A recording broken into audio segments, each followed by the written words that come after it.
Pelo sinal da Santa Cruz, livrai-nos, ó Deus, nosso Senhor, dos nossos inimigos espirituais e carnais. Em nome do Pai, do Filho e do Espírito Santo. Vem criar teu Espírito. Vem criar teu Espírito. Vem, ó Criador Espírito. Vem, ó Criador Espírito. As almas dos teus As visita. almas dos teus visita. Os corações que criaste. Os corações que criaste. Enche de graça infinita. Enche de graça infinita. Tu, Paráclito. Tu, Paráclito. És chamado. És chamado. Dom do Pai Celestial. Dom do Pai Celestial. Fogo. Fogo. Caridade. Caridade. Fonte viva. Fonte viva. E unção espiritual. Tu dás. Septiforme graça. Dedo és. Da destra paterna. Do Pai. Solene promessa.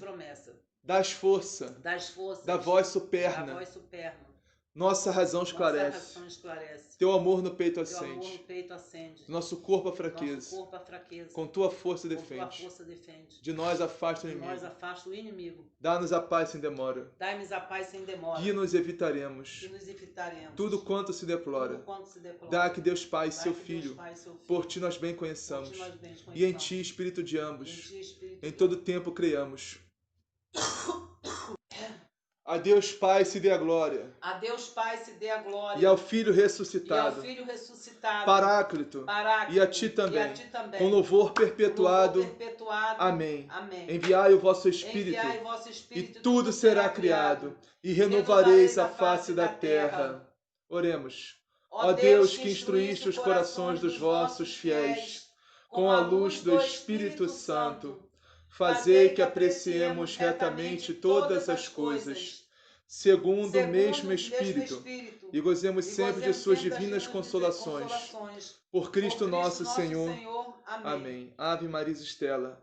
Ave do mar estrela, de Deus Mãe Bela, sempre virgem, da morada celeste, feliz entrada. Ó tu que ouviste da boca do anjo a saudação, dá-nos paz e quietação, e o nome de Eva troca, as prisões aos réus desata, e a nós cegos alumia, de tudo que nos maltrata, nos livra, o bem nos granjeia, ostenta que és mãe, fazendo que os rogos do povo seu ouça aquele que, nascendo por nós, quis ser filho teu. Ó Virgem especiosa, toda cheia de ternura, extinta os nossos pecados, dá-nos pureza e brandura, dá-nos uma vida pura, põe-nos em via segura, para que a Jesus gozemos e sempre nos alegremos.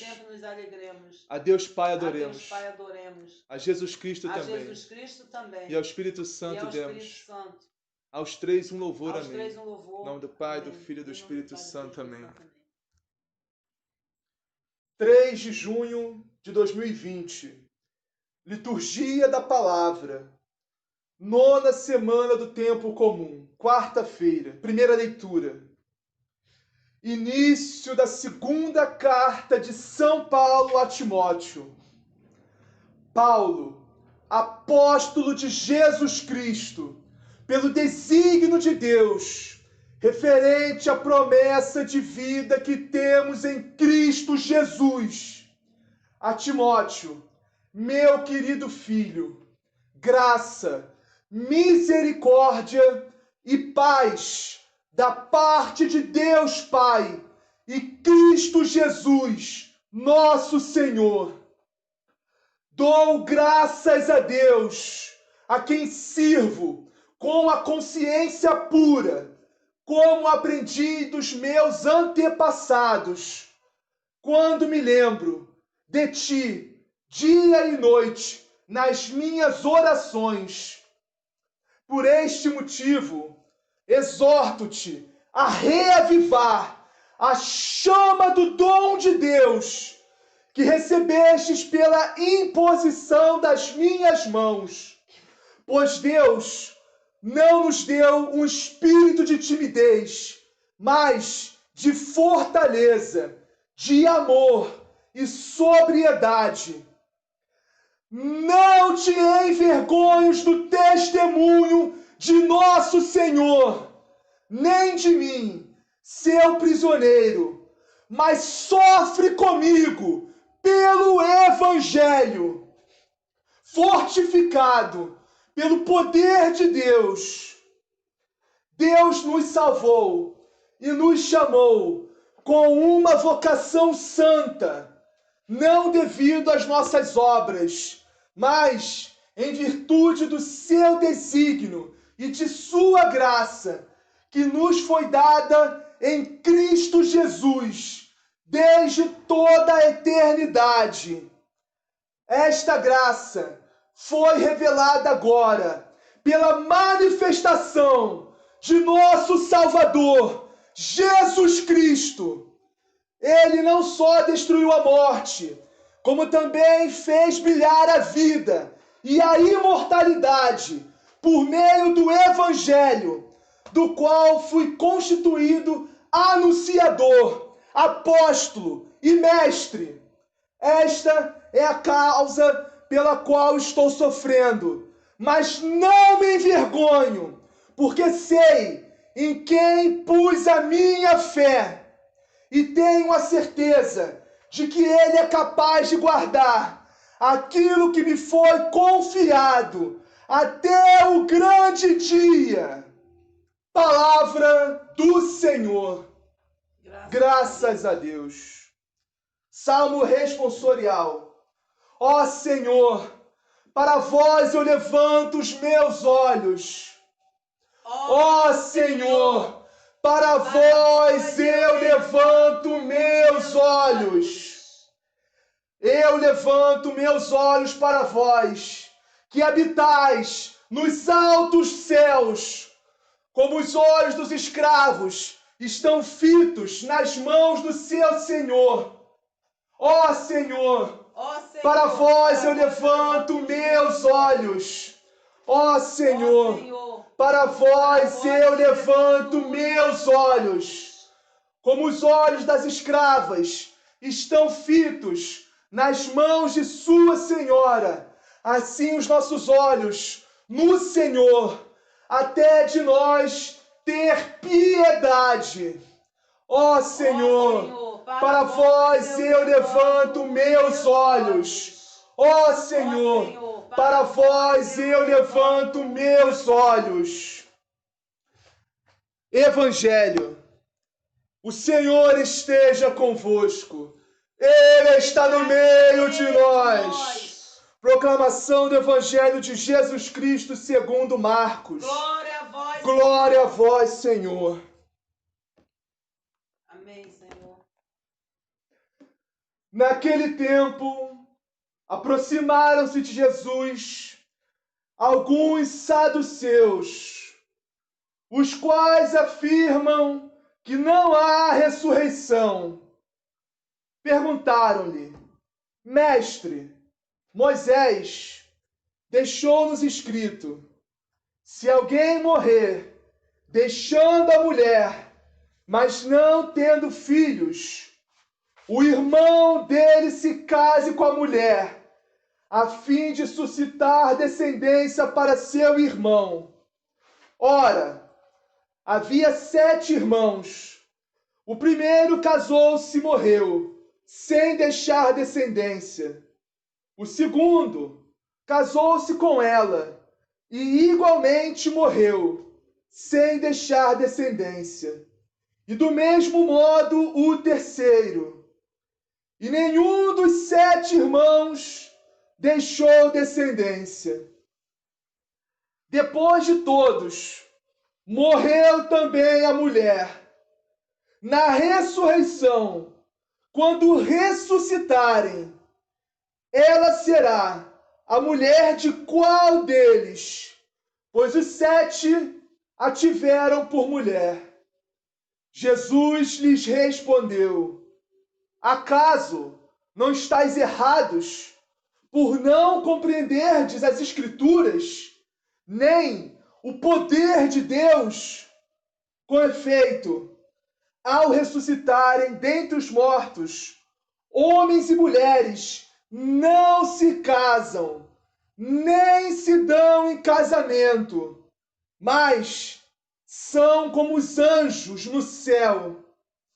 E quanto à ressurreição dos mortos, não lestes no livro de Moisés, onde se fala da sarça, como Deus lhe disse: eu sou o Deus de Abraão, o Deus de Isaque e o Deus de Jacó. Ele é Deus, não de mortos, mas de vivos. Estais muito errados. Palavra da salvação. Glória a vós, Glória Senhor. A vós, Senhor. Amém, Senhor. Abençoa, Senhor Jesus. Muito lindo. Obrigada, Senhor. Vamos iniciar a meditação de hoje. Primeira leitura. 2 Timóteo, capítulo 1, versículo 3. Segunda carta de São Paulo a Timóteo, capítulo 1, versículo 3. Dou graças a Deus, a quem sirvo com a consciência pura. O que significaria servir a Deus com a consciência pura? O que você acha? Servir a Deus com a consciência pura. A consciência pura é uma pessoa que está, como é que eu vou te dizer? É uma pessoa que está sem... Ai, Jesus, qual a palavra que eu vou usar ali? Então, servir a Deus com a consciência pura é você servir a Deus única e exclusivamente por amor. O amor, a pureza do amor. Você servir a Deus não porque você vai ganhar algo em troca disso. A pessoa limpa, né? A pessoa tem que estar limpa, tem que estar uma pessoa limpa do pecado. Também. Pessoa, isso que eu ia usar. A pessoa tem que estar limpa do pecado, né? Mas estar em paz mesmo com Deus. Exatamente. Estar na caminhada mesmo com Deus. Limpa do pecado, mas como tem que ter muito cuidado quando a gente fala essa palavra limpa do pecado, a todos os... porque todo dia nós pecamos, né? Por isso, a nossa Santa Igreja Católica Apostólica Romana tem esse entendimento de pecados mortais e pecados veniais. Os pecados veniais, eles ofendem a Deus. Sim, desagradam a Deus. Mas os mortais ofendem e desagradam muito mais. Por quê? Porque os pecados veniais não expulsam Deus da nossa alma. Não expulsa a graça de Deus de nós. O pecado mortal, sim, quebra nossa relação com Deus na mesma hora. Mas essa relação pode ser reconciliada através do sacramento da confissão. Então, quando eu digo aqui limpo do pecado, é você ter a consciência que você não cometeu um pecado mortal, ou você não cometeu um pecado deliberadamente. Mesmo que seja venial, você escolheu pecar. Você tem pecados veniais que podem pesar também na nossa consciência. Mesmo que não expulsem a graça de Deus dentro de nós, esses pecados podem pesar na nossa consciência. E tem que servir a Deus de coração, né? Isso, com coração puro, com consciência pura, é isso. Doutoras. Pai do Filho e do Espírito Santo. Senhor, nos livre de todos os males, Senhor, de todo perigo. Entende? Servir a Deus com o único propósito de realmente servir, por amor, por gratidão, por entendimento de como Deus é bondoso, maravilhoso para conosco. Como Deus nos dá inúmeros benefícios, inúmeras graças todo dia. Só de estarmos aqui respirando, nós devemos graças a Deus por isso. Meu Deus, só de levantar de manhã, abrir o olho, ver o dia, ver o céu. Mas principalmente pela salvação que nosso Senhor nos deu através de Jesus Cristo. Abriu as portas dos céus para a gente. Só isso eu tenho que agradecer a Deus todo dia. Entendeu? Consciência pura é isso. O amor, a servidão por amor a Deus. Entende? Ser escravo por amor. Como o Salmo nos diz isso. Entendeu? Escravo de Deus por amor. Que nem Nossa Senhora foi. Eis aqui, foi aqui na terra e é eternamente no céu. Eis aqui a escrava do Senhor. Faça-se em mim segundo a tua palavra. Isso é ter consciência pura. Você servir a Deus por amor. Senhor. Não por qualquer outro motivo. Porque vai ganhar dinheiro, ou porque vai ganhar isso, ou vai ganhar fama, vai ganhar isso, vai ganhar status, vai ganhar aquilo outro. Não por causa disso. Mas por amor. entendeu? Isso é ter consciência pura. Agora vamos para o 2 Timóteo 1,6. 2 Timóteo 1,6. Por este motivo, exorto-te a reavivar a chama do dom de Deus que recebeste pela imposição das minhas mãos. Como nós podemos reavivar a chama do dom de Deus nas nossas almas, nosso espírito? Como? Essa chama, você sabe qual é essa chama do dom de Deus? É a chama do Espírito Santo. Exatamente, a chama do fogo do Espírito Santo que queima dentro de nós, que consome as nossas impurezas, consome as nossas impurezas, que nos impulsiona para frente, que nos dá força. Isso. Nos dá sabedoria. Isso. O fogo do Espírito Santo. A chama do dom de Deus é o fogo do Espírito Santo. Que nos limpa, nos purifica, nos santifica. Vai purificando. E como nós podemos reacender sempre mais essa chama? Como nós podemos, vamos dizer assim, né, uma simbologia, jogar bastante lenha nessa fogueira dentro de nós para queimar mais e mais e mais. Como nós podemos jogar bastante óleo. Com Jesus, que nem... estarmos na caminhada, E como a gente faz isso? Orando. Oração, exatamente, oração. Oração constante, nunca deixar de orar todo dia. Perseverar na palavra. Exatamente, ler todo dia a palavra de Deus. E não murmurar, não murmurar, exatamente, ter gratidão no coração. Ter gratidão, não murmurar, exatamente. Não murmurar nada, não reclamar nada. Entendeu? Aceitar tudo que Deus mandar. Não só as coisas boas, mas as coisas más também. Isso, aceitar tudo. Com humildade. Com mansidão, com paciência, com amor. Exatamente. Entendeu? Aceitar tudo que Deus mandar. Agradecer a Deus sobre todas as coisas. Entendeu? Porque Deus não faz nada errado na vida da gente. A gente tem que ver isso. E acender essa chama do dom de Deus em nós. Ele escreve certo por linhas tortas. Dá sabedoria pra gente. Eu não gosto muito desse ditado de escrever certo em linha torta. Deus escreve certo em linhas certas, sabe? Eu não gosto muito desse ditado. Também é. Mas vamos... É só um gosto pessoal meu, mas eu não sei. Tá, é isso aí. Mas eu entendo o que você disse. Porque Deus, os caminhos de Deus são realmente... Acima dele, só os caminhos de Deus são realmente indecifráveis. Não adianta você querer... Nós temos que ter fé, temos que acreditar, temos que... Aquele ditado que diz, entendeu? Orar todo dia para Deus nos dar sabedoria e discernimento. Ele faz tudo certo, na hora certa. Entendermos. No tempo dele. Entendeu? Ou se não entendermos, vivermos a vontade de Deus na nossa vida. Seja feita a tua vontade em minha vida. Que nem a oração de Jesus na Horto das Oliveiras, no jardim de Getsemane, antes de se entregar a nós. Ele disse: Pai, se possível, afaste-me esse cálice, mas seja feita a tua vontade. Seja feita a tua vontade, Pai, na minha vida. Não a minha vontade, mas a tua vontade. Porque a tua vontade é justa, a tua vontade é santa. A tua vontade é a vontade correta, a vontade que eu preciso passar por isso. Independentemente do que for. Porque no final, depois que passar por esse sofrimento, por essas dores, essas angústias, vai vir a glória. Porque não existe glória sem cruz. Não existe glória sem sofrimento, sem angústia. Mas vamos voltar agora. 2 Timóteo 1,7. Pois Deus não nos deu um espírito de timidez, mas de fortaleza, de amor e sobriedade. Ou seja, Deus não nos deu um espírito de timidez. Nós temos que proclamar a palavra, temos que evangelizar, temos que a todo canto, a todo gente que pudermos. Não podemos nos envergonhar da palavra de Deus, como diz no próximo versículo que a gente vai meditar aqui agora. Então temos que proclamar, temos que falar de Jesus, temos que falar de Deus, das coisas maravilhosas de Deus que a gente viu ontem, que a gente meditou ontem, entendeu? Temos que proclamar, não foi ontem, não sei, foi um desses evangelhos, dessas liturgias, temos que proclamar as maravilhas de Deus nas nossas vidas, entende? Como Deus nos ama, todos nós, e que é a nossa salvação, que é o nosso bem. Porque Deus não pode querer o mal de ninguém, Deus não pode fazer o mal a ninguém. Porque Deus é bondade em essência, é amor, é caridade em essência. Então Deus não faz o mal para ninguém. Deus só pode querer o bem, só pode fazer o bem. Por isso não temos que ter medo nenhum de se aproximar de Deus. Temos que buscá-lo, persegui-lo até encontrá-lo.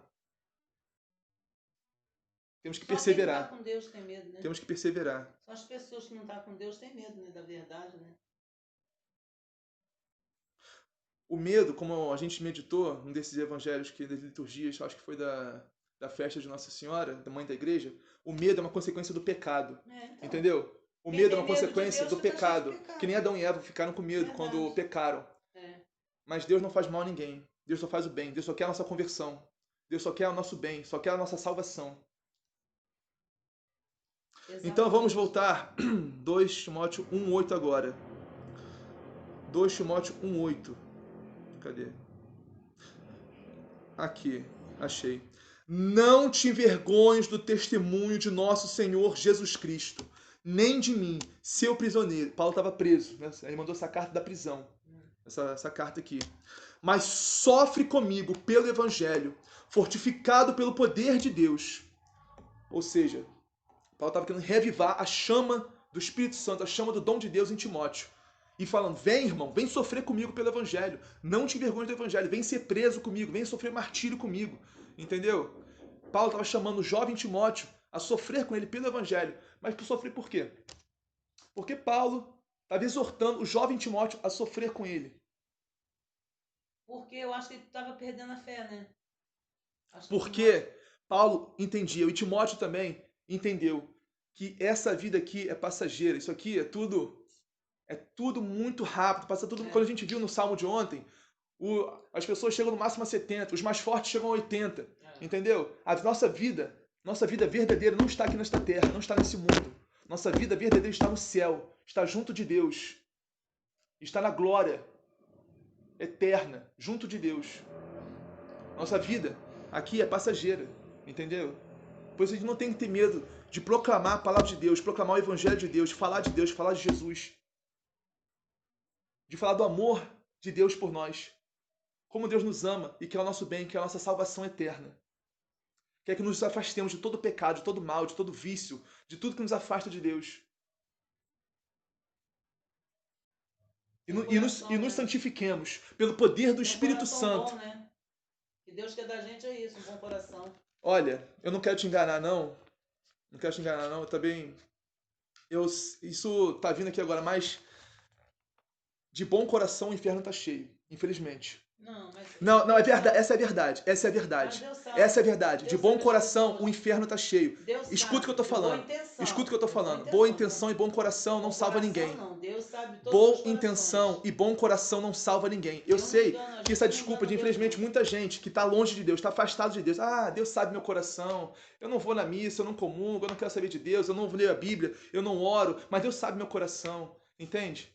Entende o que eu tô falando? Eu não tenho pecado, olha, presta atenção. Exatamente, eu não mato, eu não roubo, eu não trafico. Deus sabe meu coração.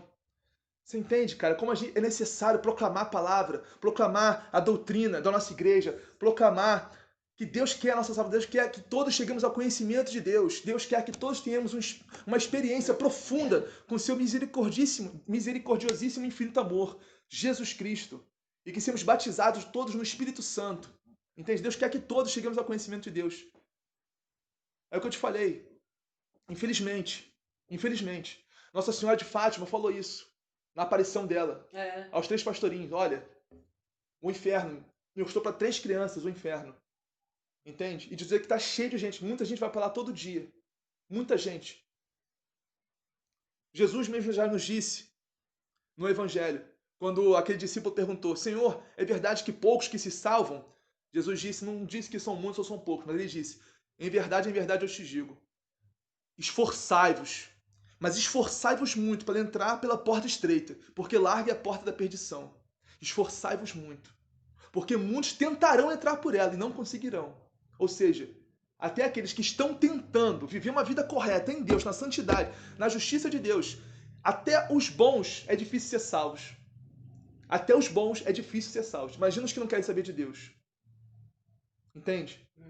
A salvação não é brincadeira não, cara. Nossa salvação eterna não é brincadeira. Infelizmente tem muita gente brincando com a sua salvação eterna.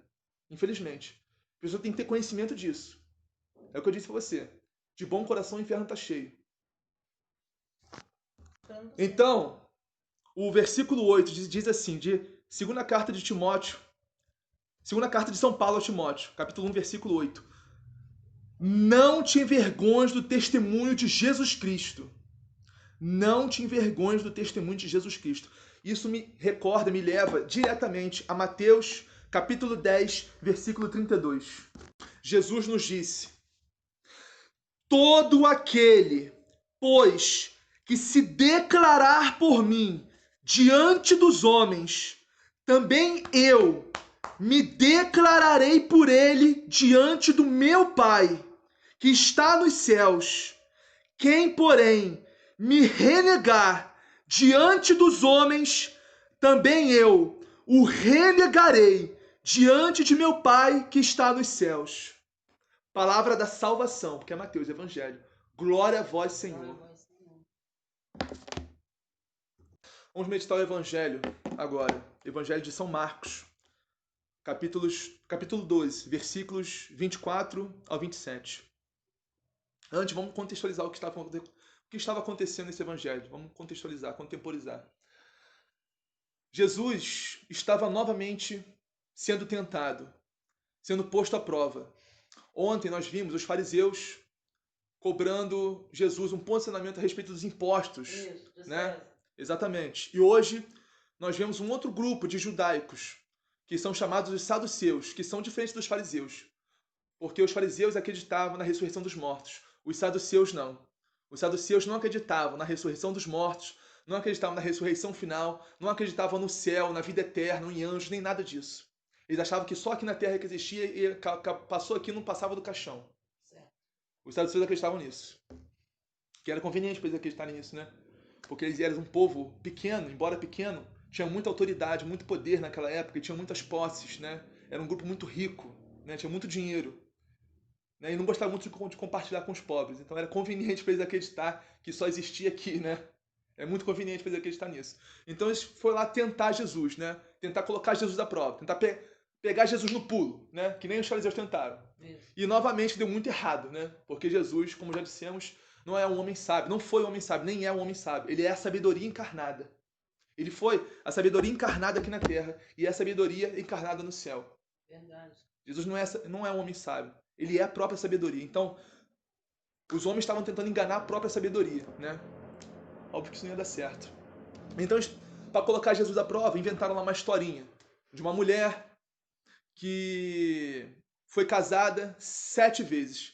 Antigamente, os hebreus tinham um costume que quando um homem se casava e não dava descendentes, né, e morria, a mulher dele tinha que casar com o irmão. Isso. E assim sucessivamente, até gerar filhos, até gerar descendência. Então, aconteceu isso, essa historinha dos saduceus, né? A mulher casou com o primeiro, ele morreu, não deu descendente, casou com o irmão. Devia ser figueira do inferno, né? Devia ser figueira do Aí casou com os 7 irmãos do homem e nenhum deles deu filho na mulher e todos eles morreram. E a mulher ficou. A chamada viúva negra, né? Viúva negra e figueira do inferno. Não queria casar com essa mulher não, A mulher casou 7 vezes e não deu nenhum descendente para ninguém. Então, aí no final a mulher morreu. E os saduceus disseram para Jesus: Mestre, com qual, na ressurreição final, né? Essa ressurreição que o Senhor prega, né? No final da vida, no final de tudo, no juízo, na ressurreição final, com qual no céu, né? Com qual deles ela vai ficar? Né? Eles pensavam, olha, agora eu peguei Jesus no pulo, quero ver o que ele vai falar agora. Vai, né? Aí Jesus, né? Lá, o que Jesus disse para eles? Jesus respondeu, acaso vós não estáis enganados por não conhecerdes as Escrituras, nem o poder de Deus? Isso não foi uma pergunta, né? Tá uma interrogação aqui, mas isso foi uma afirmação de Jesus. Eles não tinham conhecimento das Escrituras, nem muito menos do poder de Deus. Não tinham. Eles estavam querendo, sabe o que eles estavam querendo? Eles estavam querendo mundanizar o céu. Estavam querendo terraficar o céu. Como se o céu fosse uma Terra 2. Uma Terra volume 2. Né? Como se o céu fosse uma terra mais evoluída. Como se o céu fosse uma terra mais evoluída, né? Cara, Jesus acabou com eles, né? Aí o que Jesus falou? Vós não tem conhecimentos nem da Escritura, nem do poder de Deus. Com efeito, quando os mortos ressuscitarem, os homens e as mulheres não se casarão, pois serão como os anjos do céu. Ou seja, nós só seremos espíritos. Espírito não se casa, espírito não faz sexo, espírito não tem carne. Entendeu? Espírito. Ai, meu Deus, como uma pessoa está mundanizada, ainda está com o pensamento no mundo, está com o pensamento na terra aqui, e está longe do céu, longe das coisas celestes, longe das coisas do alto, longe. E os saduceus é uma dessas pessoas que estavam longe, muito longe de Deus, estavam, sabe, muito focados aqui no mundo ainda, nas coisas do mundo, na terra aqui, tá entendendo? Então, porque não achava que o céu era a mesma coisa, que o céu era uma segunda terra. Deus é maior. Então, Deus é maior. Jesus esclareceu para eles isso. Deus é maior. Jesus esclareceu para eles isso, né? Que na terra não vai ser a mesma coisa que o céu não vai ser a mesma coisa que a terra, não é muito diferente, meu filho. Olha, é anos-luz diferente, anos-luz. E como a gente já explicou naquele evangelho que falou que antes da fundação do universo, Deus já era Deus, Deus já amava o Filho, entendeu? Verdade. Antes da fundação do universo, há 13,8 bilhões de anos-luz atrás, como eu já expliquei o que é anos-luz. Lembra? Já expliquei o que é anos-luz, que é muito diferente de quilômetros, porque é uma imensidão muito maior, que não dá para ser medida com quilômetros. Em anos-luz, então, o céu está a anos-luz de quilômetros, a bilhões e bilhões e bilhões de anos-luz de quilômetros da Terra. Tá entendendo? Então, agora, Jesus percebendo a malícia deles, porque Jesus percebia tudo, ninguém enganava Jesus, ninguém, sabe? Jesus percebia tudo, Deus, quem engana Deus? Quem engana Deus? Quem engana Deus? Ninguém. Quem como Deus? São Miguel, arcanjo. Quem como Deus? Não existe ninguém como Deus. Então, aqui, Jesus percebendo a malícia deles, respondeu a respeito da ressurreição, que eles estavam debochando de Jesus, fazendo essa pergunta sem cabimento, essa pergunta infundada que eles aí devem ter inventado, né? Dessa mulher aí, viúva negra, que matou 7 maridos. Então, quanto ao fato da ressurreição dos mortos, não lestes no livro de Moisés, na passagem da sarça ardente, como Deus lhe falou? Eu adoro quando Deus fala assim, sabe? Quando no Antigo Testamento, essas são maravilhosas. Deus fala, eu sou o Deus de Abraão, o Deus de Isaac e o Deus de Jacó. Ora, Deus não é Deus dos mortos, mas de vivos. Ou seja, Deus não é Deus dos mortos, Deus é Deus da terra dos viventes, que vivem eternamente, entendeu? Porque, como eu disse, esse corpo é mortal, ele é perene, ele é perecível, tem um prazo de validade. A nossa alma não, a nossa alma é eterna. A gente, sim, não estou dizendo que a gente tem que desprezar o nosso corpo, pelo amor de Deus, não é isso. A gente tem que se cuidar, tem que cortar o cabelo, tem que fazer a unha, tem que cortar a unha, entendeu? Tem que tomar banho e tal, e escovar dente de higiene, essas coisas assim. Se cuidar, né? Se cuidar muito bem do corpo, né? As mulheres mais ainda, né? Porque mulher gosta de cuidar mais, mulher cuida mais. Tem que se cuidar muito bem do corpo, mas a gente tem que cuidar muito mais da alma, entendeu? Porque o corpo é perecível, o corpo é perene. Tá entendendo? A alma tem que ser muito mais cuidada que o corpo, muito mais. E tem gente que só cuida do corpo e esquece a alma. Verdade. E tá errado. Da mesma forma que quem só cuida da alma e esquece o corpo, também tá errado. Porque Jesus Cristo não é só alma e não é só corpo. Jesus Cristo é corpo e alma. Jesus Cristo é carne, é sangue e a alma também. E divindade. Corpo, sangue, alma e divindade. Jesus Cristo, entendeu? Corpo glorioso no céu agora. Então nós temos que cuidar do nosso corpo também. Mas muito mais da alma. Muito mais da alma. Porque a alma é eterna. Se a nossa alma entendeu? Bem, a alma é eterna. Isso aí a gente não obedece. Tem que cuidar da alma para ela ser bem cuidada na eternidade, né? Porque a gente sabe que se a gente não cuidar bem da alma aqui na Terra, infelizmente nossa alma vai sofrer na eternidade. A gente sabe disso, né? Não vou entrar em detalhes aqui, mas a gente sabe disso. A nossa alma gozar das maravilhas do céu, em vez de sofrer nos abismos da gehenna de fogo. Entendeu? Então é isso. Evangelho maravilhoso, meditação maravilhosa. Nossa, obrigado, Senhor, por esse evangelho maravilhoso, por essa primeira leitura maravilhosa de São Paulo, essa exortação. Essa exortação, falei um pouquinho do Salmo, sim, senão não prestei atenção, mas eu falei um pouquinho do Salmo. Essa exortação maravilhosa de São Paulo, seu servo. Obrigado, meu Deus, obrigado, Senhor. Obrigado, Senhor, obrigado, meu Deus, por tudo. Nossa, só tenho a agradecer. Só tenho a agradecer, mais nada. Senhor Jesus, vamos rezar um Pai Nosso. Pai nosso que estás no céu, santificado seja o vosso nome. Venha a nós o vosso reino. Seja feita a vossa vontade, assim na terra como no céu. O pão nosso de cada dia nos dai hoje, perdoai as nossas ofensas, assim como nós perdoamos a quem nos tem ofendido. E não nos deixeis cair em tentação, mas livrai-nos do mal. Amém. Ave Maria, cheia de graça, o Senhor é convosco. Bendita sois vós entre as mulheres, bendito é o fruto do vosso ventre, Jesus. Santa Maria, Mãe de Deus, rogai por nós, pecadores, agora e na hora de nossa morte. Amém. Glória ao Pai, ao Filho e ao Espírito Santo, assim como era no princípio, agora e sempre, por todos os séculos dos séculos. Amém. Em nome do Pai, do Filho e do Espírito Santo. Amém. Obrigada, Senhor. Obrigada, Senhor. Amém. Em nome do Pai, do Filho e do Espírito Santo. Amém.